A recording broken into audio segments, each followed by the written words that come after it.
Um, so I wanted to talk about film session, and I just wanted people to get an understanding of like how intense is film session? Is it similar to what it was like in college? And what happens in a film session for the people who don't know? Because we have a basic understanding, but how many hours a week film? What's it like in film? And how hard are you on your players in film session? Well, preparation wise, I'm going to show you. So you have every player now gets this iPad, if you guys can see it, right? They're Yeah. on this thing hours on hours on hours on end on that. The time allotted for us, your meetings are 2 hours. Coach Reed might have a quick team meeting. Coach Spagnola, great coach, will have a defensive meeting. And then I'll have my individual meeting with my guys. Some of it's early, some of it's during normal hours. If anything, and these guys are coaches and players probably 100 hours a week in preparation for the game, film wise. Easy, Mhm.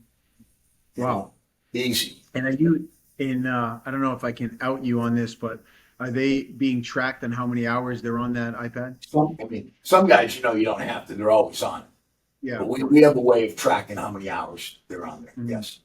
You'd be And shocked. Sometimes we found out, like, if you even opened your iPad, oh yeah, and then they catch you on and like always have it open so it looks like they never put it down. So they're the other extreme. But the no, for the most part they do a great job. But like the preparation part, the studying the individual techniques of the offensive linemen, studying the certain plays they run out of certain formations. There's a lot to be done on their own before the meetings because we just don't have enough time in the meetings because we got right, steam as well. And then you right, have, the a keep it real meetings where after the game, good or bad, Coach Spags will dissect it and we'll point out the bad, point out the good, and the same thing when we come in here as the D line. It's not mhm, necessarily yelling and screaming because they did something wrong. I mean, if mentally they do something wrong and have mental errors, that's different. But it's, hey, this is what you got to do better. There may be a disagreement, but this is what you need to do. yeah. Be So, direct. Be direct and be right, concise. yeah. You always said be direct, be specific, and then leave. Be very clear. Yes, be Um, clear and concise. yeah. So, when you're watching, we would watch, it's like a poker game. That's what you taught us. And watching the tells of the offensive linemen, like everyone gives something away. Now, I know at college, depending on where you're playing in college, there's a lot less tells, but there still are big tells in regards to splits, weight, and tendencies, pass, run, whatever it is, in actual like zones or like reaches. Absolutely. But in the NFL, I know that the delta is much smaller. So It is, Mark, but it's there. it's So there. we have someone that just specifically looks at that. All Okay. like 2 weeks before, hey, the left tackle when his left hand is on his hip versus his elbow. When he's flat with his stance versus air in the back cleat. Things like that. When he's a foot outside, foot away from the guard rather than shooting. All that stuff. Running Mm, back levels with running back alliance. yeah. We look at And all there's so, and there's so many reps out there. Like you have to feel when the guard is on top of the center and you're a one and you're going the other way.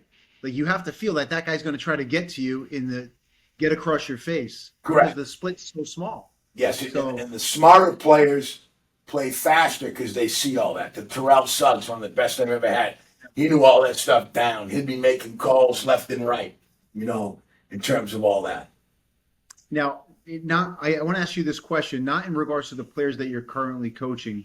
I'll give you kind of an out. Are you the players historically in history, like past players, who had the highest football acumen of any football player you had coached? Not currently, I mean past players. Suggs was really, really high.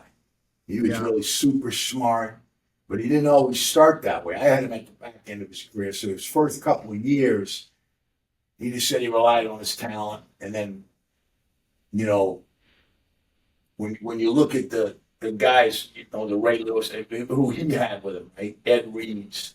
Finally, like the third year, they grabbed me and said, "You're not doing shit. You're not looking at your playbook. You're just relying on talent, and it's going to catch up to you." Then it clicked for him.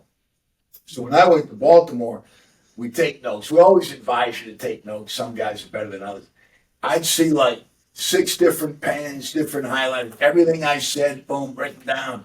The coordinator, and one day just randomly said, "Hey, you mind if I use this is the first year? Mind if I see a notebook?" And I looked at it. Holy shit. Runs were in blue, red. Passes were in green. Checks were in red. I mean, just unbelievable. And I said, "Do you mind if I show this to the group?" Showed everybody. Then I picked another random one, and I said, "I wouldn't wipe my, you know what, with it." And I said, "You got to be shitting me."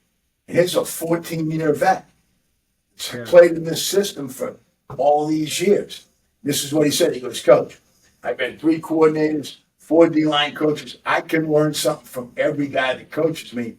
And I can always learn something from the previous year because you guys tweak stuff and then I get older." And it just made a lot of sense.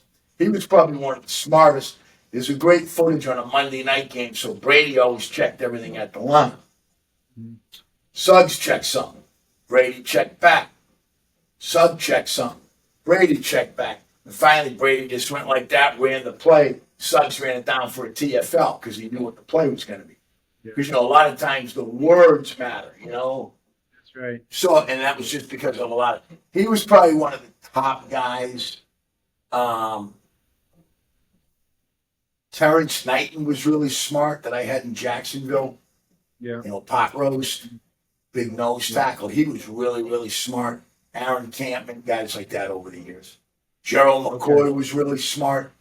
As good a gifted player he was also very smart in terms of studying the game. That's super interesting. You talked about the notes and how organized they were. And we always say that success leaves clues. And if that person is doing it well and they're a 14-year vet, you might want to take something from their toolbox and apply it to your life because you never know. Like just the act of writing it down, it doesn't mean you have to go back to it every 2 seconds, but you're at least thinking about it again. And the repetition of thinking about it again makes you better in that moment.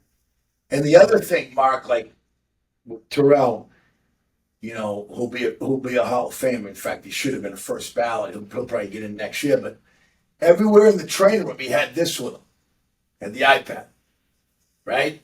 And then he talked about his body when he got older. So the game's over. First thing he did, he went to the hot tub, cold tub, not going out partying, bang.